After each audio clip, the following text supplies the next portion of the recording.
This is a live look from Cocoa Beach, Florida, where you can see the waves are still very choppy in that area. Other areas still busy surveying the catastrophic damage from the storm that's left at least 3 people dead. And now Ian is turning its attention to the Carolina coast. Good morning, everyone. Thanks so much for joining us here for News 2 Midday. I'm Hannah Powers. We're glad you're watching. I'm Lexi Moore. Now, Storm Team 2 is tracking the tropics, and as of this morning, Ian has been downgraded to a tropical storm, but there may be some new updates. News 2's Jordan Siopa live for us in downtown Charleston right now ahead of a press conference held by city officials to discuss the storm. But first, Josh Marther's just getting some information, the latest advisory at 11.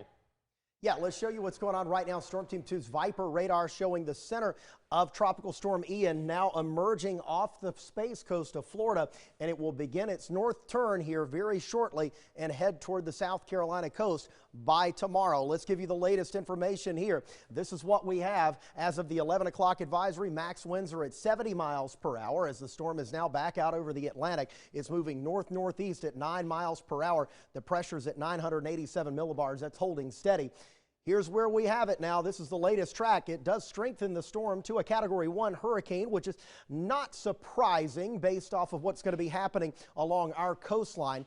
We talked about this with Irma. We also talked about this with Elsa last year. There's almost a wind tunnel effect that forms along the Carolina coast as these storms approach. And what happens is that intensifies the winds locally right along the coast here between Georgia and South Carolina, and that's why we think the wind speeds could come up to 75 miles per hour. And we took that into account yesterday with our impacts of moving those wind gusts up to 60 to 80 miles per hour, and that's what we're expecting as we head through tomorrow. This does not change our expected impacts at all. It just kind of ups the wind speeds a little bit, but it will be about the same as what we've been talking about over the past 24 to 36 hours.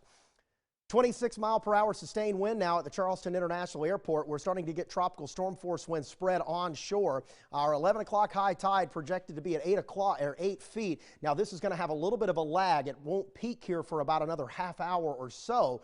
But we are seeing some minor coastal flooding across the coastline right now, and it's going to be teetering on that major side.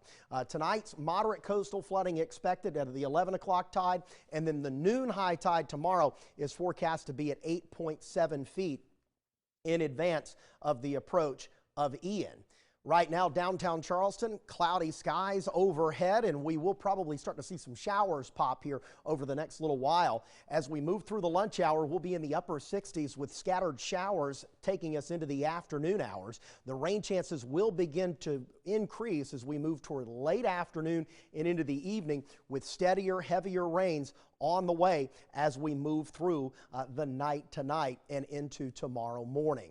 We'll outline all this for you, go through specific impacts on our latest wind forecast coming up in about 15 minutes.